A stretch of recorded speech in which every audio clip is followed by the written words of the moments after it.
बच्चे कर रही हो, नहीं तेरी जिंदगी मेरी तरह झंड आ जाएगी। हाँ हाँ सही बोल रहे हो चाचा, तुम सही बोल रहे हो। और बताओ चाचा, कुछ सेवा पानी पैसा बहुत है मुँह पे? ना बेटा, कोई सेवा पानी ना चाहिए मेरे को। चाचा मुझको ऐसा लग रहा है मेरी जेब से कोई मेरे पर्स चुराना चाह रहा हो। हाँ बेटा, मैं भी देख रहा हूँ यार। आयो कुछ हाथ ना आयो का भाई साहब? खज्जी बेटा, तेरे पापा रात से घर पर नहीं आए हैं, तुझे पता है कहाँ पर है तेरे पापा? रात के घर पे ना आए मतलब? हाँ खज्जी बेटा, मैं रात से तेरे पापा का इंतजार कर रही हूँ और इंतजार करते करते सुबह हो गई और अभी तक तेरे पापा घर पर नहीं आए हैं। कल रात से कुछ अता पता नहीं है तेरे पापा का, कहाँ पर है कहाँ पर नहीं। मुझे तो बहुत टेंशन हो रही है। ए मम्मी, बिल्कुल भी टेंशन मत लो, तुम काई काम से पापा रुक गए होंगे रात को, यही हमारे घर पे ना आ पाए। अरे खज्जी बेटा, जैसा तू सोच रहा है ना वैसा बिल्कुल भी नहीं है। तेरे पापा काई काम से कहीं रुकते हैं ना तो मेरे को बता देते हैं। और अब की बार तो तेरे पापा ने ना मेरे पास कॉल करी है ना कोई मैसेज भेजा है, कुछ अता पता है ही नहीं तेरे पापा का कहाँ पर है कहाँ पर नहीं है। चलो ये बात तो तुम्हारी ठीक है मम्मी। और भज्जी कहाँ है? हाँ? क्या भज्जी कहाँ है? भज्जी भज्जी तो अपने कमरा में ही होगा ना। वो अपने कमरा बमरा में कहीं ना है, वो भी कल रात ही गायब है। क्या कल रात से गायब है? हाँ मम्मी, कल रात से भज्जी अपने कमरा में ना है, वो भी गायब है कल रात से। रात को 10 बजे के आसपास तो मैंने देखो धनुआ से बात करता हुआ, फिर मेरी आंख लग गई। हाँ? फिर मेरी जैसी आंख रात के 12 बजे खुली तो वो अपने कमरा में हती ना। मैंने सोची कि टॉयलेट वॉयलेट करने गया होगा, फिर मेरी आंख दोबारा खुली 2:30 बजे के आसपास, फिर भी ना हुआ अपने कमरा में। हाँ? तभी तो शक है लगा मुझको कुछ तो गड़बड़ है। नहीं रात में वो भी जब सब सो जा, में वाह के बाद घर से बाहर जाने को क्या मतलब है? वाह को तो फिर कहाँ गया भज्जी? गए होगा कहीं महबूबा से मिलने रात को। अरे ऐसा नहीं है भज्जी। तुम्हें कुछ ना पता मम्मी भज्जी के बारे में। भज्जी इतना बिगड़ गया है, इतनी आदत खराब है गई है, बाकी तुम्हें ना पता कितना बिगड़ गया है वो। हाँ? वाह भज्जी की मम्मी, तुम्हें ना पता कितनी सेटिंग है, कम से कम 10 सेटिंग है। आ गई होगी उन 10 में से काइस की कॉल के आ जाओ, मैं तुम्हारा इंतजार कर रही हूँ, तो चुपचाप लेकर गई घर से। हाँ? बहुत आदत खराब है ये भज्जी की, यार सुधार नहीं रही हो मम्मी तुम। अगर ऐसे ही चलता रहे ना मम्मी तो तुम कई दिन बहुत पछताओगी, जब बाजेगा कई दिन वहाँ पे बीच चौराहे पे लड़की के चक्कर में। यही मारे मैं तुमसे कह रहा हूँ मम्मी, भज्जी की शिकायत करो पापन से, कहीं रात में बिगर बताए बाहर जान लगो है। पर खज्जी तू भज्जी के बारे में जो कुछ सोच रहा है वो गलत भी तो हो सकता है। गलत कैसे हो जाएगा? कल रात भज्जी और धनुआ आपस में बात कर रहे हैं, मोह लगे सेटिंग के बारे में बात कर रहे हो कि बाकी कॉल आएगी रात में, कैसे घर से बाहर निकलना है और कैसे घर पे आना है। यही प्लानिंग चल रही है उन दोनों की। नहीं रात में 10 बजे के आसपास कौन इतनी बात करे? मुझे तो यूं ही लग रहा है कहीं लड़की की प्लानिंग बना रहे हो कि बाकी कॉल आएगी और ऐसे घर से बाहर निकलना है और ऐसे घर पे आना है, तो बाहर तो वो निकलेगा फिर घर पे नहीं आ पाएगा। और अब वो दोनों कहीं पे बाहर बैठ के यूं प्लानिंग बना रहे होंगे कि यार मैं रात में घर से तो लेकर ही आया और अब मैं घर पे कैसे जाऊँ। हाँ? मम्मी पापा ने का जवाब दूंगा जब मम्मी पापा मुझसे पूछेंगे कि रात भर कहाँ हो, का जवाब दूंगा उन्हें मैं, का बात बताऊंगा? तो यू प्लानिंग बना रहे होंगे वो दोनों कहीं पे बैठ के। तुम ना जानो मम्मी, यू सेटिंग बाजी का चक्कर कितना बड़ा है। जब काई दिन भज्जी पकड़ा जाएगा ना, तुम देखियो कितनी बदनामी होगी हमारी।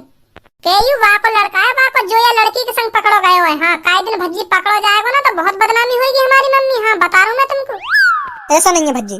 मम्मी यहाँ में तुम्हारी कोई गलती ना है, हर काई की मम्मी यूं ही सोचे अपने लड़का के बारे में कि मेरा लड़का ऐसा ना है, मेरा लड़का वैसा ना है, और जब हकीकत सामने आवे तब पता चले कि हाँ मेरा लड़का ऐसा ही है। अभी तो तुमको लग रहा था मेरा भज्जी ऐसा ना है, और काई दिन अपनी खुली आंखों से तुम भज्जी के कारनामे देख लेंगी, तब पता चलेगी तुमको कि हाँ खज्जी सही बोल रहा बादल मोते। यही मारे कह रहा हूँ मैं मम्मी तुमसे, भज्जी सुधरवाओ। पहले तो ये दिन में ही बाहर जावे, अब तो रात में भी बाहर जान लगो। अरे भज्जी बेटा, तेरे को उधर आकर इतना हंगामा करने की क्या जरूरत थी? मैंने बात संभाल ही ली थी, मैं बस घर आने ही वाला था। जरूर बात संभाल ली होगी तुमने, और जरूर घर पे आने वाले होंगे तुम। अगर तुमने बात संभाल ही नहीं तो वो पुलिस वाले की कॉल काई को आई मेरे पास में, कैसे ऐसे करके तेरे पापा ने चोरी कर ली और हमने जेल में गिर रखे हैं, जल्दी आ जाए यहाँ पे। फिर मुझको बुलाने का क्या मतलब रहे? हाँ? तुम तो वहाँ पे कुछ ना संभाला गया। अगर तुम वहाँ पे कुछ संभाल लेते तो वो पुलिस वाले मुझे कॉल न करते कि ऐसे ऐसे तेरे पापा ने चोरी कर ली और हमने ये जेल में गिर रखे हैं, आ जा जल्दी यहाँ पे। सही बात है बिल्कुल। अगर तुमने बात संभाले ली तो तुम्हें तो चुपचाप घर पे आ जाना चाहिए। तो भज्जी के पास काहे को कॉल आई कि यहाँ पे आ जा, तेरे पापा जेल में पड़े। यही बात है तो मैं पापा से कह रहा हूँ। कॉल तुम नहीं करवाई होगी मेरे पास, क्योंकि तुम पुलिस वाले ने भरोसा न दिला पा रहे होंगे कि मैं चोर ना हूँ। तुम्हारी बात पे वो भरोसा ही न कर रहे होंगे। यही मारे तुमने मुँह पे कॉल मिलवाई है कि मेरा बेटा आके बताएगा कि मैं चोर ना हूँ। ऐसे ही है ना पापा? चल अब जो कुछ हो गया छोड़ इन बातों को। पूरा छोड़ कैसे तुम पापा? में उन पुलिस वालों की हिम्मत कैसे हुई तुम्हें चोर साबित करने की? यहाँ शहर के सबसे अमीर आदमी हो तुम, फिर भी पुलिस वालों ने विश्वास नहीं रहा तुम्हारी बात पे कि हाँ यू बेकसूर है। तुम्हें उनको अपनी औकात दिखानी चाहिए। तुम कौन ना हो। इतना भी ईमानदार न बनना चाहिए पापा। हाँ सही बता रहा हूँ मैं तुमको। मैं तो यही मारे घर से मूड बना के गया कि मैं बताऊंगा उन पुलिस वालों ने उनकी हिम्मत कैसे है कि मेरे पापा ने जेल में डालने की। यही मारे तो इन वकीलों ने ले गए मैं अपने संग उनकी औकात दिखाने के लिए। जब उन पुलिस वालों ने यू बात कोर्ट में पता चलती है ना कि यू आदमी या शहर को सबसे अमीर आदमी है, तब शर्मिंदगी महसूस होती है उनको कि हाँ मैंने गलत आदमी को जेल में डाल लिया और तुम वहाँ पे भोला भंडारी बने खड़े। भज्जी बिल्कुल भी नहीं देख सकता अपने पापा के साथ गलत होता हुआ, चाहे वो पुलिस वाला ही क्यों ना हो। अरे भज्जी के पापा क्या बातें चल रही हैं? ये कहाँ थे रात भर तुम? वो क्या है ना भज्जी की मम्मी, कल रात मेरे पे चोरी का इल्जाम लग गया था और पुलिस वाले ने मेरे को जेल में ले जाकर घेर दिया। तो मैंने उनको बहुत समझाने की कोशिश करी कि मैं चोर नहीं हूँ, पर वो मेरी बातों का विश्वास ही नहीं कर रहे थे। तब हार कर मैंने भज्जी पर कॉल मिलवाई और भज्जी ने वहां कर बताया कि मैं कौन हूँ कौन नहीं हूँ, तब जाकर छोड़ा उन्होंने मेरे को। बहुत अच्छी डांट लगाई थी पुलिस वालों की भज्जी ने। मतलब कल रात भज्जी तुम्हारे साथ ही था? अरे यही तो लाया मेरे को छुड़ाकर वहां से। छुड़ाकर ही नहीं लाया, इसलिए तो उनसे माफी भी मंगवाई मेरे से। पहले तो अम्मू को यूँ बताओ तुम पर चोरी का इल्जाम लगाओ कैसे? अरे वो क्या है ना, मैं फैक्ट्री एरिया के पास कार पार्किंग में खड़ा था, तो उस कार पार्किंग में ड्यूटी वाले भी बंदे खड़े थे। तो उनमें से किसी ने एक का पर्स चुरा लिया और उसको जैसे पता चला कि मेरा पर्स चुरा गया है तो चोर ने वो पर्स मेरे नीचे फेंक दिया। तो फिर उनमें से एक आदमी की मेरे नीचे पड़े हुए पर्स पर नजर पड़ गई। तो फिर उन सबको मैं चोर लगन लगा, उनने पुलिस पर रिपोर्ट कर दी और पुलिस में को ले गई पकड़ के। ऐसा हुआ। मैं देखूंगा कौन सा चोर है वो। इन्हें वकील साहब की पेमेंट कर दो। 50,000 रुपए देना दोनों को। 50,000? तेने ये ज्यादा महंगे न कर लिए? अरे पापा कैसी बात कर रहे हो तुम? ऐसे टाइम पे महंगा सस्ता देखो जावे। लोग तो वहाँ टाइम बस यूं ही दिख रहा हो कि मेरे पापा जेल में यूं कैसे न कैसे करके मुझको छुड़ा के लाने। चल मैं दे दूंगा इनको 50,000 रुपए। और पापा तुम बिल्कुल भी चिंता मत करियो, बात चोर है तुम्हारे कदम में ला के घेर दूंगा मैं। हाँ जो ने तुम्हारी इतनी बेइज्जती करवाई है। भज्जी के पापा बदनाम करें, भज्जी के पापा। भज्जी की मम्मी, एक लड़का भज्जी जैसा भी होना चाहिए।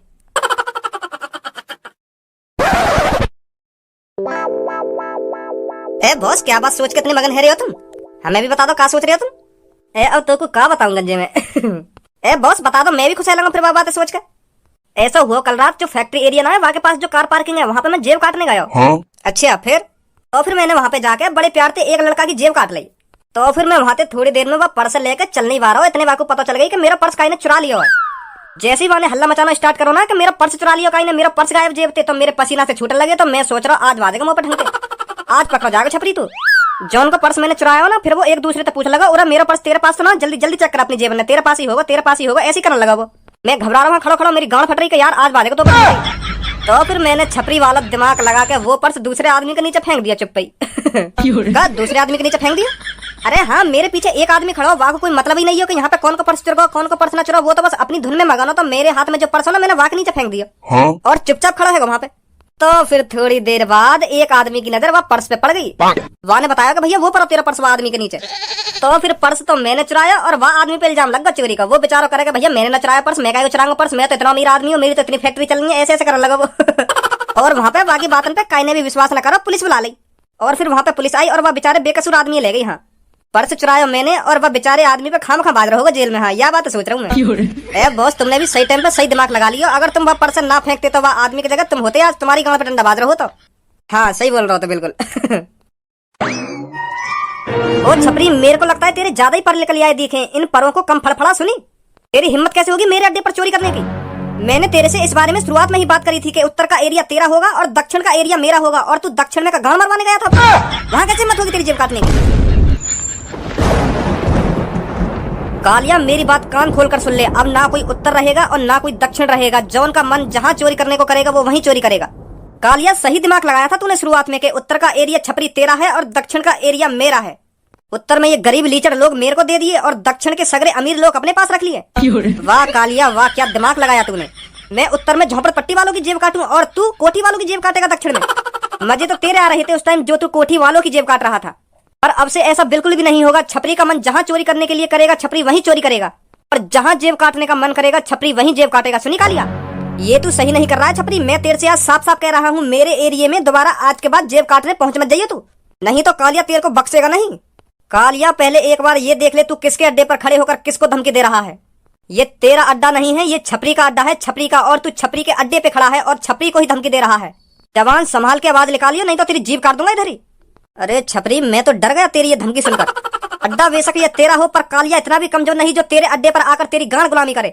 कालिया कालिया है सुनी, कालिया तेरे अड्डे पर भी तेरी थूत छेद सकता है। दोबारा बोली, क्या बोलो? मैं बस तेरे को यही बोलने आया हूँ, मेरे एरिया की तरफ चोरी करने पहुंच मत जाना आज की बात। क्या कर लेगा फिर तू मेरा? तेरे हाथ पैर तोड़ के अपने एरिया में लटका दूंगा, जो उसके बाद कोई भी नया चोर मेरे एरिया में चोरी करने न झाके। वाह कालिया वाह, मुझे नहीं पता था तू इतना खतरनाक है रे। अब तो मैं बेस पर जरूर उस एरिया में चोरी करने जाऊंगा और उसी जगह पर जाकर दोबारा जेब काटूंगा। मैं भी देखता हूँ कालिया में ताकत कितनी है कितनी नहीं, कैसे मेरे हाथ पैरों को तोड़कर अपने एरिया में लटकाएगा। मैं तेरे मुंह पे कहता हूँ, मैं तेरे एरिया में जेब काटने आऊंगा और कल मैंने जहाँ जेब काटी थी वहीं पे दोबारा जेब काटूंगा जाकर। मैं भी देखूंगा तू क्या करेगा। कहीं ना आवे तू और कहीं मैं आ जाऊं।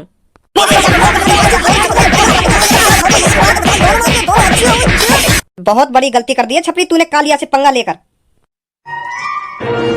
आ तू मेरे एरिया में जेब काटने, कालिया फिर तेरे को बताएगा कालिया क्या चीज है। इस चीज का बलदा आज ही तेरे से लेगा कालिया। ध्यान रखिए छपरी मेरी बात को। गधा सी शकल को मेरे एरिया में आके मोह ये धमकी दे रहा हो और मुंह पे हाथ उठाने की सोच रहा है। फाड़ देगा छपरी, और मैं आज यही के एरिया में जाऊंगा जेब काटने। मैं भी देखूंगा क्या करेगा यू।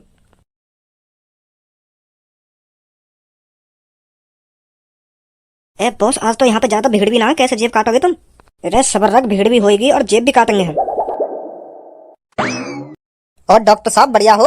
अरे हाँ भाई साहब, मैं तो बढ़िया हूँ, आप बताइए आप कैसे हो? अरे अभी तो फिलहाल मैं भी बढ़िया हूँ। अगर खराब होता तो आप किस लिए हो? आप सही दवा पानी ले रहा होता अगर मैं खराब होता तो। ए बॉस, यहाँ की जेब में तो जान सी लग रही है, मुंह लगे यहाँ के पास होगा माल पानी अच्छा। कह तो सही रहो गंजे, तू ठीक ठाक पैसा वाला लग रहा हो। ये तो गंजे यही पे नजर रखनी है, आज सारे की यही की जेब काटनी है। राम राम चाचा। राम राम बेटा, राम राम।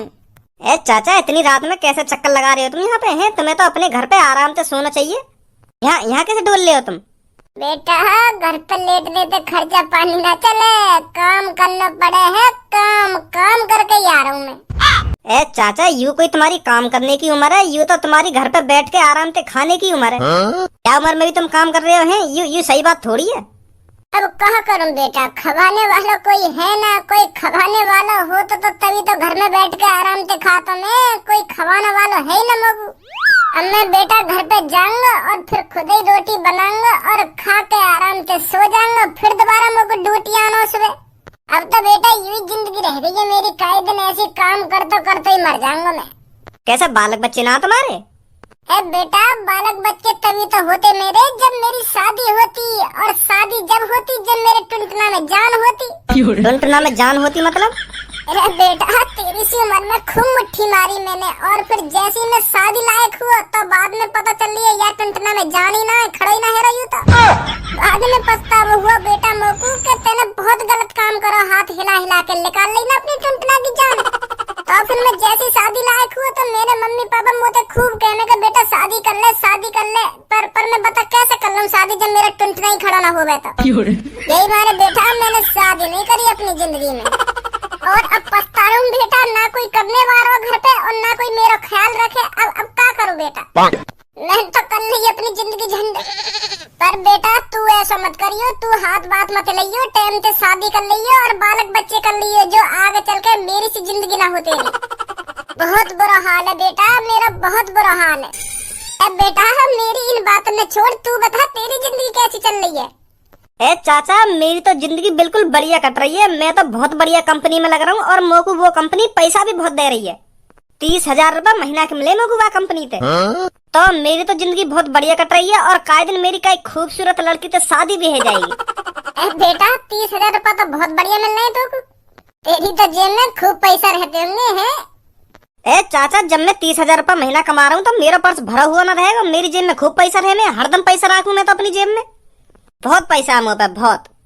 तू मौज ले रहा हो बेटा अपनी जिंदगी के, और सही कह रहा हो तू तो काहे दिन बहुत खूबसूरत लड़की मिलेगी। हाँ तो कोई भी अपनी लड़की यही तेरे हाथ में दे देगा।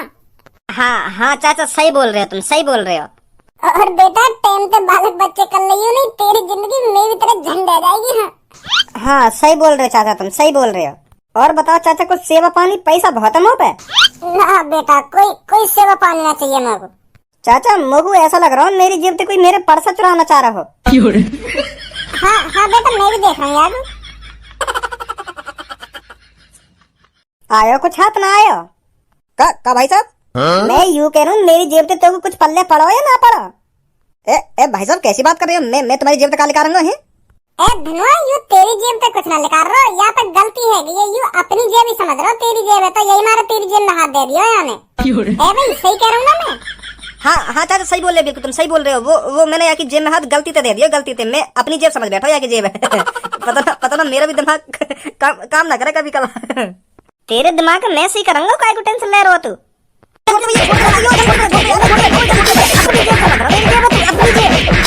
सच बता दे, 1-2 दिन पहले तेने पर्स चुराया एक आदमी को। ए भाई साहब कौन सा एक आदमी? वो आदमी जाकू 1-2 दिन पहले पुलिस पकड़ के ले गई। वो पास तो वही नहीं चुराया, यही मार तो पुलिस पकड़ के ले गई। पीछे हटिए धनुआ ने, मैं बात करूँ यहाँ पे, ऐसा ना बताएगा यू।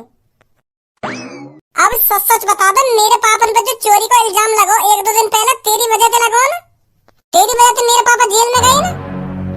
चाचा तुम्हारे पापा है वो? हाँ मेरे पापा है। पर ऐसा कैसे हो सके? तुम्हारी उम्र तो 80-85 साल है और तुम्हारे पापन की 40-45 साल की उम्र लगे। अमर है तुम्हारे पापा? मेरे पापा अमर ना है, मैं यहाँ भेष बना के आया हूँ तो पकड़ने के लिए। का? अब बताओ ना, मेरे पापन पे जो चोरी को इल्जाम लगो का तेरी वजह से लगो ना? भाई साहब पर्स तो मैं नहीं चुराया, पर तुम्हारे पापन पे मैंने चोरी का इल्जाम नहीं लगाया। हाँ वो तो आप ही लग गो। वो तो यहाँ पे जो आदमी खड़े का उन्हें इल्जाम लगा दिया इन पे। और तो चुप देखता रहो। भाई साहब कौन सा चोरी यूँ कह देखो कि हाँ यू पर्स मैंने चुराया है? तो चुपचाप खड़ो, चुपचाप देखते रहो तुम्हारे पापा ने जब पुलिस लेगी कहीं। माधर चोद, तो पता मेरे पापन की कितनी बदनामी हुई है जेल जाके।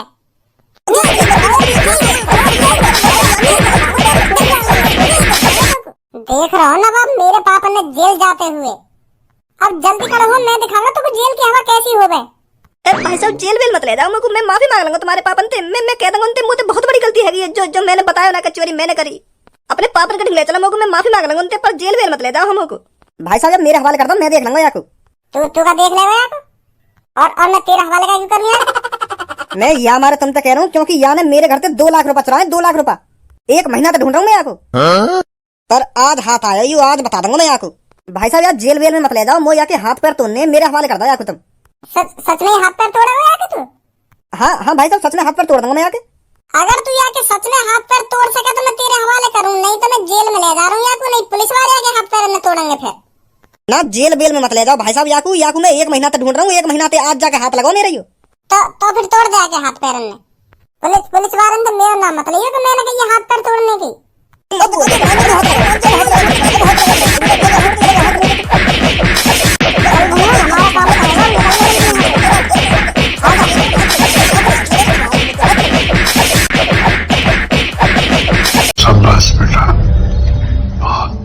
खत्म, bye bye, ta ta, goodbye, गया।